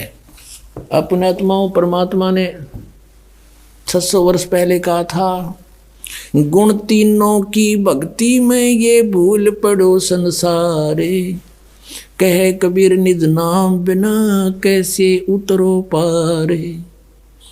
3 देव की जो करते भक्ति, उनकी कदे ना होवे मुक्ति। उस समय तो परमात्मा का इतना जबरदस्त विरोध करवा दिया था इन अज्ञानियों ने कि मारो मारो, यो ब्रह्मा विष्णु महेश को पूजा के योग नहीं बता रहा है। अपने आत्माओं आज हमारे सदग्रंथ वही गवाही दे रहे हैं। पवित्र श्रीमद् भगवद गीता अध्याय नंबर 7 के श्लोक 12 से लेकर 15 में, 20 से लेकर 23 में, इन श्लोकों में कति कंसेप्ट क्लियर हो रहा है। आपको दिखाते हैं। आपको सबसे पहले तो ये कंसेप्ट क्लियर करते हैं कि 3 गुण क्या है। पुणात्माओं, ये अमर कथा है, ये तो हमने कदे सपने में भी सुनने ना मिल रहा हो, जदाता दया ना करते युग हमारे पास आन देता ही समृत ज्ञान को। ने जय गणेश देवा, माता थारी पार्वती, पिता माँ देवा, ये रटवाएं जानते हमारे पे। और किता इधर उधर को तीर्थ व्रता पर घुमाते रहते, जबकि श्रीमद् भगवत गीता में कितना तीर्थ जान का प्रावधान नहीं है। तो हम शास्त्र भी गीता का मनमान आचरण करते हैं तो हमें हानि होगी। गीता जी अध्याय नंबर 16 के श्लोक नंबर 23 में स्पष्ट किया है। तो पहले हम करते हैं कि तीनों गुण क्या है, ये देखिएगा। मार्कंडेय पुराण, ये मार्कंडेय पुराण और गीता प्रेस गोरखपुर से प्रकाशित है। ये मार्कंडेय पुराण ये कहाँ से छपी है, ये देखिएगा। प्रकाशक एवं मुद्रक हैं गीता प्रेस गोरखपुर, गोविंद भवन कार्यालय कोलकाता का संस्था। ये इनके फैक्स और फॉर्मूले। इसके 123 पृष्ठ पर हम आते हैं। ये देखिएगा 122 पृष्ठ पे मार्कंडे, संक्षिप्त मार्कंडे पुराण, और यहाँ है मार्कंडे जी बोले मुने, ये मार्कंडे जी का प्रकरण चल रहा है, ये समझ लो। अब हम 123 पृष्ठ पे के सामने आ जाते हैं, घनी दूर नहीं जाते, यहाँ आ जाओ 123 पृष्ठ पे। इस तरह स्वयंभू परमात्मा की 3 अवस्थाएं होती हैं, रजगुण प्रधान ब्रह्मा, तमगुण प्रधान रुद्र, सतगुण प्रधान विश्वपालक विष्णु है। यही 3 देवता हैं और यही 3 गुण हैं। अब कोई कच्ची बात नहीं रही, कति स्पष्ट हो गया कि रजगुण ब्रह्मा, सतगुण विष्णु, तमगुण शिव जी, यही 3 गुण कहलाते हैं और यही 3 देवता हैं। फिर भी हम और कंसेप्ट कति क्लियर कराएंगे। ये देखिएगा, ये है मुंबई से प्रकाशित एक देवी भागवत, यानी श्री देवी मद देवी भागवत देवी पुराण, वो गीता प्रेस गुरुपुर से प्रकाशित थी। ये खेमरा श्री कृष्ण दास प्रकाशन मुंबई से। अथ देवी भागवतम यानी शक्ति पुराण भाषा सभाष्टिकम सहमात्यम, खेमरा श्री कृष्ण दास प्रकाशन बम्बई 4। अब यहाँ हम इसके आते हैं तीसरे स्कंद में। ये है अथ श्रीमद देवी भागवते भाषा टीका युक्ते तृतीय स्कंद प्रारंभते। अब हम इसके 11 पृष्ठ पर आपको पढ़कर दिखाएंगे। और अध्याय नंबर 5 तृतीय स्कंद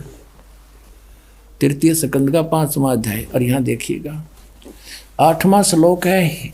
भगवान शंकर कह रहे हैं अपनी माता दुर्गा को, हे माता, यदि हमारे ऊपर सदा आप दया युक्त हो तो हमको तमोगुण में किस प्रकार प्रदान किया है? ब्रह्मा रजोगुण और हरि सतगुण, यानी विष्णु को सतगुण युक्त किए हैं। किस लिए किए हैं, युक्त क्यों किए हैं? फिर देखो, अब ये तो हमने हिंदी पढ़ा, अब संस्कृत देखो।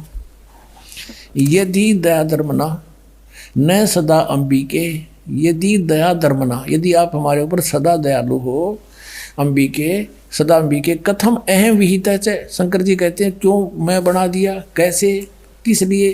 तमोगुण है। और कमल जय, कमल से उत्पन्न होने वाले ब्रह्मा जी को रजोगुण संभव, और सुविता किमो सतोगुण हरि, और विष्णु जी को सतोगुण क्यों बना दिया? इति सिद्धम के रजगुण ब्रह्मा है, सतगुण विष्णु, तमगुण शिव जी। अपनात्मा परमात्मा ने एक अमृतवाणी कही थी, गुण तीनों की भक्ति में ये भूल पड़ो संसारे, कहे कबीर निज नाम बिना ये कैसे उतरे पारे। 3 देव की जो करते भक्ति, उनकी कदे ना होए मुक्ति। इस बात का झगड़ा रहा करता मालिक साची कहा करते, हमारे वो झूठे गुरु भगवान का विरोध किया करते और कराया करते, जिसका खामियाना आज तक हम भोगते रहे। हमारे पूर्वज भूत बढ़ गए। गीता जी में 9वें अध्याय के 25वें श्लोक में कहा, जो भूत पूजेंगे वो भूत बनेंगे। भूत पूजा कौन सी? श्राद्ध निकालना, 13वीं करना, वर्षोद्धि करना, छमाही करना, फिर वहाँ गंगा में गति करवा के आना, पिंड भरवाना, ये सारी भूत पूजाएं थी। और हम इनको बड़े चाव से करते थे कि ना करेंगे तुम्हारे पिताजी के लिए, बताओ हमने કર્યા क्या? पिताजी को नाम दिवा दो, बेड़ा पार, जरूरत नहीं कुछ भी करने की, पार हो जाएंगे सारे के सारे। अब देखो श्रीमद् भगवत गीता, और इसके जय दयाल गोविंद का अनुवादक है। गीता प्रेस गोरखपुर से ये प्रकाशित है। अंडरस्टूड? ये आपके समक्ष 7वें अध्याय को पढ़ेंगे। इस 7वें अध्याय में शुरू में ही इस काल भगवान ने कति साफ कह दिया। 7वां अध्याय प्रारंभ, हे प्रथम मंत्र में कहा है कि हे पार्थ, अनन्य प्रेम से मुझ में आसक्त चित्त तथा अनन्य भाव से मेरे प्राण होकर योग में लगा हुआ, भक्ति में लगा हुआ, जिस प्रकार से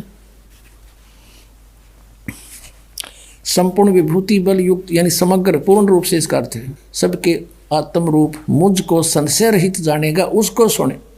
कि ईब मैं ऐसा ज्ञान बताऊंगा जो तू मुझे अच्छी तरह समझ जाएगा मैं कौन हूं। और फिर दूसरे मंत्र में कहा है 7वें अध्याय के दूसरे श्लोक में कि मैं तेरे लिए इस विज्ञान सहित तत्व ज्ञान को, इस ज्ञान को पूर्णतः कहूँगा, और जिसको जानकर संसार में फिर कुछ भी जानने योग्य शेष नहीं रह जाता। कमाल कर दिया कति। अब देखो, अब हम इसी के 12वें श्लोक से शुरू करेंगे, 7वें अध्याय के 12वें श्लोक से। अब यहाँ कहता है, ये गीता ज्ञानदाता और भी जो सतगुण से उत्पन्न होने वाले भाव हैं, सतगुण से सतीथि, रजगुण से उत्पत्ति, तमोगुण से संहार, तो सतगुण से होने वाले भाव हैं, और जो रजोगुण तथा तमोगुण से होने वाले भाव हैं, उन सब को तो मुझसे ही होने वाले हैं ऐसा जान, परंतु वास्तव में उनमें ये मैं और वे मुझ में नहीं है। अब इसने स्पष्ट किया है, जैसे आपने श्री शिव पुराण में पढ़ा 9वें अध्याय के लास्ट में 110 पृष्ठ पर, गीता प्रेस गोरखपुर से प्रकाशित में, कि इस प्रकार तीनों देवताओं में गुण है परंतु शिव गुणातीत माना गया। ये काल कह रहा है, गीता बोल रहा है वो, कि मैं उनमें नहीं हूँ और ये तीनों देवताओं में गुण हैं। अब देखो 13वें में, गुणों के कार्य रूप सात्विक, राजस और तामस, इन 3 प्रकार के भावों से ये सारा संसार प्राणी समुदाय मोहित हो रहा है। इन तीनों गुणों से परे, यानी ब्रह्मा विष्णु महेश से अलग जो मैं हूँ, काल ब्रह्म, मुझ अविनाशी को नहीं जानता। इन तीनों देवताओं तो ऊपर मुझे नहीं जानते, ये इन्हीं की पूजा करते रहते हैं। अब 14वें श्लोक में 7वें अध्याय के, इसमें क्या कहा है, क्योंकि यह अलौकिक अर्थात अति अद्भुत त्रिगुणमयी मेरी माया, रजगुण ब्रह्मा, सतगुण विष्णु, तमगुण शिव जी के द्वारा फैलाया गया जाल बड़ी दुस्तर है। ये माया बड़ी खतरनाक है, और जो पुरुष मुझ को निरंतर भजते हैं, ये ब्रह्म कहता है, जो मेरी भक्ति करते हैं वो माया का उल्लंघन कर जाते हैं, वो ब्रह्मा विष्णु महेश की पूजा नहीं करते, इनसे ऊपर उठ जाते हैं। और 15वें में कंसेप्ट क्लियर कर दिया। माया के द्वारा जिनका ज्ञान हरा जा चुका है, त्रिगुणमयी माया, रजगुण ब्रह्मा, सतगुण विष्णु, तमगुण शिव जी के द्वारा, उनकी भक्ति से ऊपर जो कुछ सुनने को तैयार नहीं, कुछ करने को तैयार नहीं, उनका उन्हीं से मिलने वाले लाभ पर आश्रित हो चुके हैं, उनका ज्ञान हरा जा चुका है। असुर स्वभाव को धारण किए हुए मनुष्यों में नीच और दूषित कर्म करने वाले मूढ़ लोग, मूर्ख, मुझको नहीं भजते।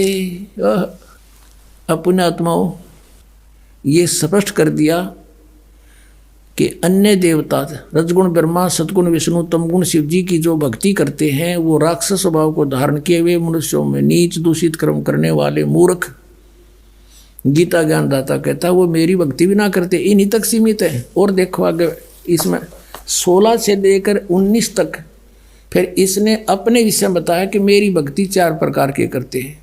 फिर 20 से फिर शुरू करता है इन्हीं देवताओं के बारे में। देखिएगा, ये वही गीता प्रेस गोरखपुर से प्रकाशित है 7वां अध्याय।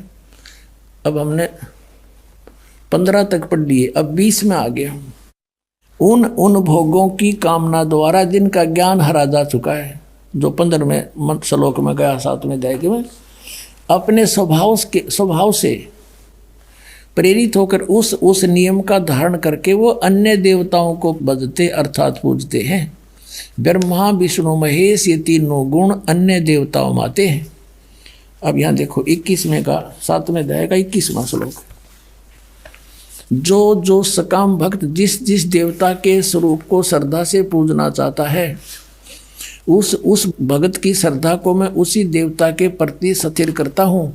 जैसे कोई विष्णु जी को पूछता है तो स्वयं आ जा विष्णु रूप धारण कर उसने तथास्तु कर जाए का देसी दे जाओ खिलौने खेलें जा। फिर अब 22 में देखो, वह साधक वह पुरुष श्रद्धा से युक्त होकर उस देवता को पूजन करता है और उस देवता से मेरे द्वारा ही विधान किए हुए उन इच्छित भोगों को निस्संदेह प्राप्त करता है। कहता उन जो अन्य देवता हैं ब्रह्मा विष्णु महेश, इनको मन ने एक एक विभाग दे रखा है, वो शक्ति मेरी तय काम करे हैं। इसका अर्थ ये है। अब 23 में 7वें अध्याय के 23 में स्पष्ट कर दिया है, परंतु अब 7वें अध्याय का 23 में स्पष्ट कर दिया है, परंतु उन अल्प बुद्धि वालों का, अल्प बुद्धि माने मूर्खों मंद बुद्धि वालों का वह फल नाशवान है। देवताओं को पूजने वाले देवताओं को प्राप्त होते हैं, वही और मेरे भक्त मुझको ही प्राप्त होते हैं। इन्होंने ये डंगा डाल दिया, चाहे जैसे ही भजे, चाहे कोई बात हुई। गीता जी कहता है कि एक मेरा तो एक वो मंत्र, उसके अतिरिक्त कुछ भी, नथिंग एल्स। ये इन्होंने आ पढ़ा दिया, चाहे जैसे भी भजे, हरे राम हरे कृष्ण करें। इनका उद्देश्य ये है यहाँ डंगा डाण का। मेरे भक्त मुझको ही प्राप्त होते हैं, इतना सा बात है। अपने आत्माओं रजगुण ब्रह्मा, सतगुण विष्णु, तमगुण शिव जी, ये अन्य देवताओं में आते हैं। और शास्त्र विधि को त्याग कर जो मनमाना आचरण करते हैं उनको कोई लाभ नहीं होता। 16वें अध्याय के 23वें श्लोक में कहा है। अब यहाँ थोड़ा सा कंसेप्ट और क्लियर करते हैं। अब जैसे 16वें अध्याय के 23वें श्लोक में ये कहा कि शास्त्र विधि को त्याग कर जो मनमाना आचरण करते हैं उनको कुछ भी लाभ नहीं होता, ना उनकी गति हो, ना उनको कोई सुख हो, और ना उनकी कोई सिद्धि प्राप्त हो। यूजलेस। फिर क्या फायदा उस भक्ति का।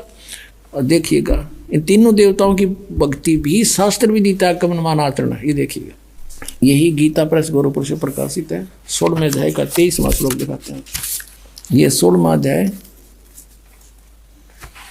और इसका 23वां श्लोक यहाँ पर है। जो शास्त्र विधि को त्याग कर अपनी इच्छा से मनमाना आचरण करते हैं वह न सिद्धि को प्राप्त होता है, न परम गति को, और न सुख को ही। यूजलेस। अब यहाँ 24वें श्लोक में 16वें अध्याय में कहा है, इससे तेरे लिए कर्तव्य और अकर्तव्य की व्यवस्था में शास्त्र ही प्रमाण है। यानी जो सदग्रंथों में विधि लिखी वही करना, और किसी की दंत कथा से हरे राम कृष्ण कृष्ण राधे राधे ये नहीं करना। ऐसा जानकर शास्त्र विधि से नियत कर्म करने योग्य हैं। और यानी शास्त्र के अंदर जो वर्णन है वही करना। अब देखो अपने आत्माओं 17वें अध्याय में अर्जुन ने पूछा कि भगवान जो शास्त्र विधि त्याग का जो मनमाना आचरण करते हैं वो कैसे स्वभाव के होते हैं। देखिएगा अब शपथ 10वां अध्याय, अब 16वें अध्याय के 23-24 अंतिम मंत्र हैं। उनमें बता के शास्त्र विधि त्याग का मनमाना जो आचरण करते हैं उनको कुछ भी लाभ नहीं हो।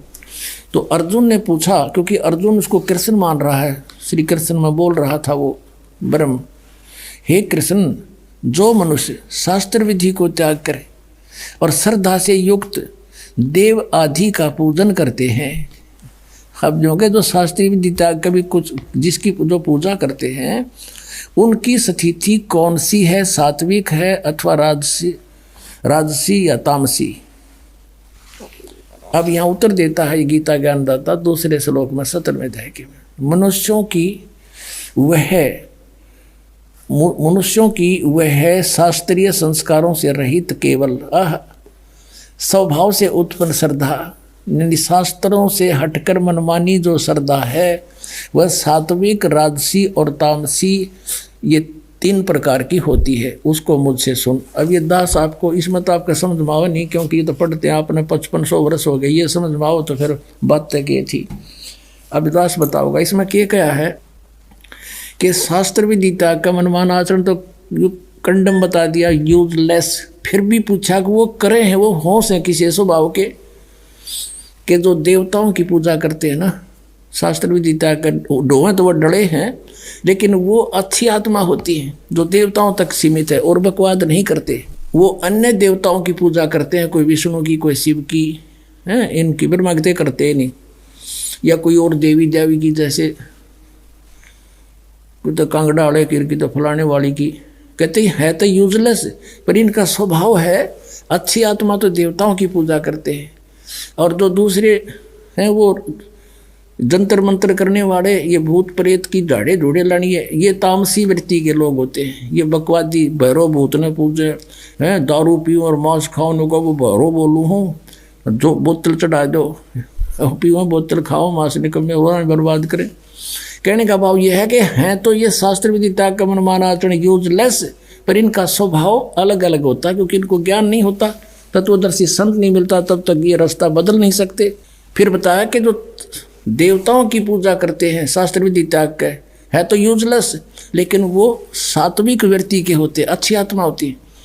और जब उनको जो है ज्ञान हो जाएगा तब वो अपना रास्ता चेंज कर सकते हैं। और जो तामसी व्यक्ति के हैं वो नहीं जल्दी से समझते।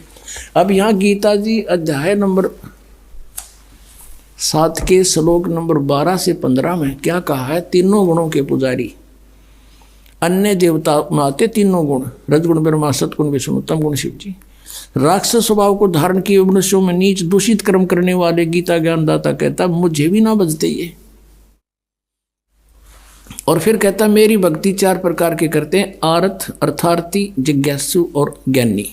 परमेश्वर कबीर जी ने कहा था गुण तीनों की भक्ति में ये भूल पड़ो संसारे, कहे कबीर निज नाम बिना कैसे उतरो पार। निज नाम ये सतनाम है 2 अक्षर का, और सार नाम वो अलग है, आदि नाम जिसे कहते हैं। 3 देव की जो करते भक्ति उनकी कदे ना होवे मुक्ति। और वही हमारी गीता जी कह रही है कि शास्त्र विधि को त्याग कर जो मनमाना आचरण करते हैं यूजलेस, ना उनकी परम गति हो, ना उनको सिद्धि प्राप्ति हो, ना कोई सुख हो। फिर किस लिए डिलेड हो रहे हो? अब इनको राक्षस स्वभाव को धारण किया हुआ मनुष्यों में नीच कैसे कहा? मूर्ख है। जैसे तमगुण शिव की भक्ति की थी रावण ने, कैसा जुल्म किया, एक पराई स्त्री को उठा लिया और फिर कैसा जुल्म करना चाहा, शराब पीवे मांस खावे राक्षस कहलाया। और फिर एक भस्मागिरी नाम का तपस्वी था, श्री शिव का पुजारी, तमोगुण शंकर का पुजारी, उसी के द्वार के सामने, गेट के सामने ऊपर न सिर नीचे न पैर करके सिरासन पर 12 वर्ष तक खड़ा रहा। और भगवान एक दिन पार्वती ने कहा कि हे भगवान आप तो महेश्वर हो, आप क्या नहीं कर सकते, आपका बच्चा क्या मांगता है, इसको दे दो वरदान जो मांगता है। इस बात से भगवान शिव ने कहा कि बोल भाई क्या मांगता है बता दे। उसने भस्मागिरी ने कहा कि ऐसे नहीं भगवान, वचनबद्ध हो जाओ। भगवान शिव ने सोचा कि मांगेगा, एक सिद्धि मांग लेगा, दे दूंगा। कहा ठीक है तथास्तु, वचनबद्ध हो गया, खड़ा हो गया तुरंत और कहने लगा आप अपना ये भस्म कड़ा दे दो। भगवान शिव ने एक भस्म कड़ा हाथ में पहन रखा था और उसमें ऐसी शक्ति थी कि किसी के सिर पे रख के यूं कर दे सिर की तरफ के भस्म कर देता था, उसको मार डालता था, जला देता था। भगवान शिव ने सोचा भस्म कड़ा मांगा है, कोई बात नहीं, साधु है, जंगल में रहता है, राक्षसों से बचाव के लिए मांगता होगा। दे दिया कड़ा निकाल के। और ज्यों ही उसके हाथ में वो कड़ा आया, वो तमोगुण पुजारी उसी समय आंख बदल गया और कहने लगा शिव जी होले होशियार, अब यह तेरी साथ से तुझे मारूंगा, पार्वती को पत्नी बनाऊंगा मैं, इसी उद्देश्य से ये भक्ति कर रहा था तेरी। देखो हम शिव जी ने अंतर्यामी कहा करते, अजरो अमर अविनाशी कहा करते थे और इस डर से भगवान शिव भाग लिए। आगे आगे भगवान, पाछे पाछे पुजारी जा खखाट उठा। यदि ये अविनाशी होते तो हमारी बुद्धि वहाँ भी काम नहीं करी कदे भाई कि भगवान बाजे क्यों। तो ये कह दिया करते हमने मूर्ख प्राण खाते, तो लीला करे थे, यह टट्टू लीला थी, सांस चढ़ रहे। वाह भाई वाह। अब इनकी रक्षा भी परमात्मा ही करते। वहाँ आगे पार्वती रूप बना के परमेश्वर कहते हैं कर करावे साइया मन में लहर उठा, दादू सिर दर्जीब के वो आप बगल हो जा। तो वहाँ आके उस भस्मागिरी पाछे पाछे भाग्या जाता, वहाँ खड़े हो गए पार्वती रूप में और कहा आ जाओ पुजारी जी, कहाँ जा रहे हो। उसने देखा, कहा पार्वती आली, वो खड़ा हो गया और कहा पार्वती रूप में भगवान ने कि अब वो तेरे निकट थोड़ा ही आ सकता है, आपके पास तो कड़ा है ना। कहा बिल्कुल ठीक है, आओ यहाँ कुछ देर बातें करेंगे।